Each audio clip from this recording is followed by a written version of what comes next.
Hello everyone, welcome back to my YouTube channel. সকলোকে পুনৰবাৰ স্বাগতম জনাইছো মোৰ অন্য এটি ভিডিঅ'লৈ আৰু আজি তৎক্ষণাতে এপিনে আহিবলগীয়া হ'ল তেনুকা ধৰণৰ কোনো প্লেনিং নাছিল আহিবলগীয়া আজিৰ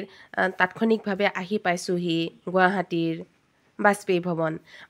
ভৱনত এখন সভা এটেণ্ড কৰিবলৈ আহিছিলোঁ প্ৰথমবাৰৰ কাৰণে আহিছোঁ বাজপেয়ী ভৱনত মই এবাৰো সোমোৱা নাই প্ৰথমবাৰৰ কাৰণে আহিছোঁ যাওঁতে কিন্তু এই নৈসৰ্গিক পৰিৱেশবোৰ চাই গৈছিলোঁ খুবেই ভাল লাগিছিলে আৰু কেমেৰাত আবদ্ধ কৰি ৰাখিছিলোঁ কেউ দিশে মাথো আজাৰ ফুল আমি আজাৰ ফুল বুলি কওঁ কিমান সুন্দৰ লাগে দেখিবলৈ আৰু লগতে এপ্ৰিল ফুলসমূহ তাৰ পিছত চিটি বাছত খানাপাৰাত নামি চিটি বাছত উঠি এয়া পাই গলোহি আমি আমাৰ গন্তব্যস্থান আৰু আমাৰ এই সভাখনৰ মুখ্য উদ্দেশ্য আছিল অপাৰেচন সিন্দুৰ গৈ পাৰ লগে লগেই এয়া ব্ৰেকফাষ্ট কাৰণ আমাৰ মিটিং ৰাতিপুৱা আছিল আমি 7টা বজাতে ওলাই দিছিলোঁ আমি 10টা বজাত পাই গৈছিলোঁ গৈ আৰু এয়া যা আৰু মই গৈ পোৱাৰ লগে লগে অকণমান ভিডিঅ'টো বনাইছোঁ যিহেতু এপিনে যাওঁ সৰু ইউটিউবাৰ হ'লেও অকণমান হ'লেও কেমেৰাত কিছুমান আবদ্ধ কৰি ৰাখিব বিচাৰোঁ স্মৃতিসমূহ আৰু ওপৰলৈ উঠি গৈছোঁ ৰেজিষ্ট্ৰেশ্যনৰ কাৰণে ভিতৰৰ পৰিৱেশটো অকণমান দেখাই দিছোঁ খুবেই সুন্দৰ অপাৰেচন সিন্দুৰৰ এখন ডাঙৰ হৰ্ডিংছ মোদীজীৰ ইয়াত লগোৱা হৈ আছে আৰু সকলোৱে কিন্তু ইয়ালৈ আহি এইখিনিতে একপি হ'লেও ফটো উঠিছে আমিও উঠিছোঁ বাৰু আৰু দেখাই দিছোঁ পৰিৱেশটো কাৰণ প্ৰথমবাৰৰ কাৰণে যিহেতু মই বাজপেয়ী ভৱন গৈছোঁ আগতে গৈ পোৱা নাই আৰু অপাৰেচন সিন্দুৰৰ লগত সংগতি ৰাখি এখন সভা কৰা হৈছিলে লোকমাতা অহল্যাবাই হোলকাৰ তেওঁৰ জীৱন কথাও ইয়াত সংগতি ৰাখি এই সভাখনত আলোচনা কৰা হৈছিলে আৰু এয়া হৈছে যে হিন্দ আমাৰ ভাৰতীয় সেনাসকলৰ এখন ডাঙৰ হোৰ্ডিংছ আৰু ভিতৰৰ পৰিৱেশটোত আছে যিসকলে প্ৰাণ আহুতি দিছিলে শ্বহীদ হৈছিলে তেওঁলোকৰ একোখনকৈ ইয়াত ফটো এয়া মই দেখাই দিছোঁ আপোনালোকক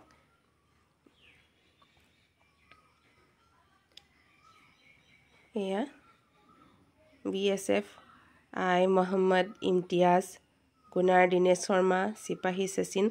সকলোৰে নামটো মই কৈ দিয়া নাই বাৰু আৰু সকলোকে এবাৰ দেখুৱাই দিছোঁ সকলোকে যিসকলে প্ৰাণ আহুতি দিলে শ্বহীদ হ'ল সকলোকে অন্তৰৰ পৰা সেলুট জনাইছোঁ তেওঁলোকৰ বাবে আমি এই ভাৰতবৰ্ষত কিমান সুন্দৰকৈ থাকিব পাৰিছোঁ বিনা দ্বিধাই টোপনি যাব পাৰিছোঁ বিনা দ্বিধাই ফুৰিব যাব পাৰিছোঁ বিনা দ্বিধাই থাকিব পাৰিছোঁ কিন্তু তেওঁলোকে কিমান অশান্তিত থাকি কিমান সচেষ্ট হৈ আমাক ৰক্ষণাবেক্ষণ দিছে আৰু এয়া হৈছে আমাৰ ভাৰতীয় সেনাসকলৰ অস্ত্ৰ শস্ত্ৰসমূহ AS-400 মিছাইল ৰাফেল আৰু এয়া আমাৰ শ্বহীদসকলৰ এয়া অমৰ জাৱানৰ এটা স্মৃতিতোৰণ তেওঁলোকে তাতে নিৰ্মাণ কৰি দিছিলে আৰু বাহিৰৰ পৰিৱেশটো বিভিন্ন জিলাৰ পৰা প্ৰত্যেকখন জিলাৰ পৰা এই সভাখনলৈ আহিছিলে মানুহ আৰু লোকমাতাৰ বিষয়ে মই আপোনালোকক বেলেগ এটি ভিডিঅ'ত মই জনাম তেওঁৰ জীৱন গাথাৰ ওপৰত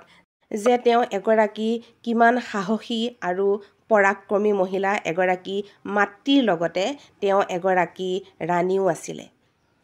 বেলেগ এটা ভিডিঅ'ত দেখুৱাম বাৰু আৰু আমাৰ এয়া ভোজনৰ বাবে আমি গৈছিলোঁ যিহেতু বিৰতি আছিলে এপিনে ভাত দালি কঁঠালৰ মুচি মাছ আমৰ চাটনি পনীৰ আৰু কিবাকিবি আইটেম আৰু খোৱা বোৱা হোৱাৰ পিছত পুনৰবাৰ সভা আৰম্ভ হৈছিলে আৰু অকণমান দৃশ্যাংশ আপোনালোকক দেখুৱাই দিছোঁ আৰু উপস্থিত আছিলে ৰাজ্যিক সভাপতি দিলীপ শইকীয়া ডাঙৰীয়া তেওঁৰ কিছুমান অকণমান ভাষণ আপোনালোকক দেখুৱাইছোঁ যিটো কেপাচিটি আছিল বুলি আমি কওঁ সকলোকে সুশাসন এজন ভাল প্ৰশাসক গুড এডমিনিষ্ট্ৰেটৰ এজন ভাল তেখেত সামৰিক জ্ঞান থকা এগৰাকী নেত্ৰী আছিল তেখেতৰ ভাৰতীয় সভ্যতা সনাতন সংস্কৃতিৰ প্ৰতি যিটো ডেডিকেশ্যন এই গোটেই কথাবিলাক এই তেখেতৰ জীৱন কালৰ পৰা আমি অধ্যয়ন কৰিলে পাব পাৰিম